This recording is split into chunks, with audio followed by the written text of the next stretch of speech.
Today I'm going to tell the story of how I met the Roper family for the very first time back in, I think, September about 1986, something like that.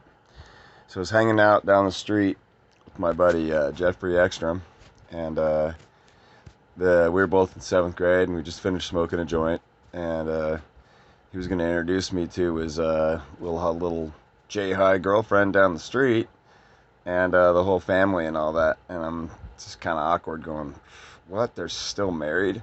And I didn't know that anyone actually still had married parents. I thought that was the weirdest thing. And, I had basically marinated myself in being kind of an evil shit at that point. So I was like, strong Christian values? Are they like goddamn Leave It to Beaver or something extra? And he's like, man, I think they probably watched the show and basically model their family life off of Leave It to Beaver episodes. I'm like, dude, it really seems like it. Like, perfect nuclear family, younger sister, older brother. Um, it was crazy.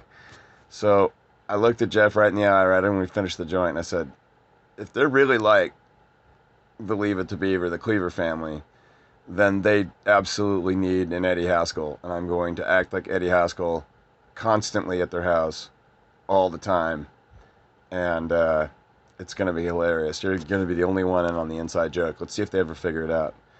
And so, first day I ever went over there, I walked in there, I was like, hi, Mrs. Roper. And I was just like, it was just so over the top. It was just so ridiculous, right?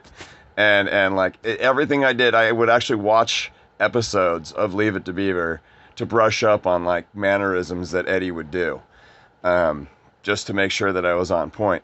What's weird about back then, too, is that I have a feeling that they probably, the Roper family in general, at least a couple of them probably watched Leave It to Beaver episodes on, I think, channel 31 at the time, maybe 40, but they had old TV repeats. I mean, that's what people watched because that was content on TV in, like, the afternoon or coming home from school. Laverne and Shirley, that kind of shit. Leave It to Beaver.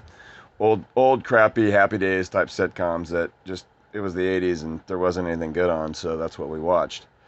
Anyway, and Jeff's like, dude, that's psychotic. Why would you act like a sitcom character from the 50s? Why would you do that? Like, that doesn't make any sense. And I'm like, but it does though. And he's like, whatever, man, you're weird.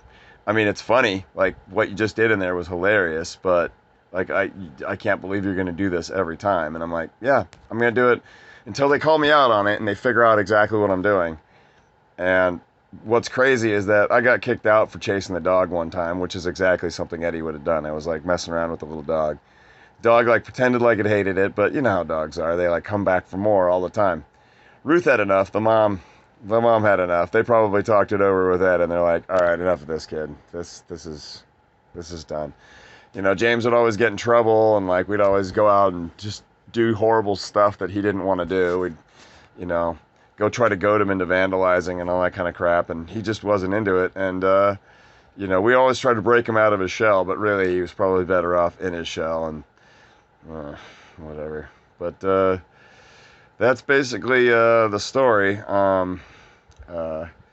This goes out to Ed Roper, the father. He's not really doing that great these days, so I'd give him a little his little Hallmark Family Channel story of a young psychopath entering his home back in the day, and probably will answer some questions that he might or might not have had from back then. But that's what I did. I just basically was like, I'm going to act like Eddie Haskell the whole time I'm there, every time I go over there. It was hilarious and just super cringe and awkward as hell. So there you go, Ed. I hope you feel better soon. And yeah, take care and have a good one, Roper family. Talk to you soon.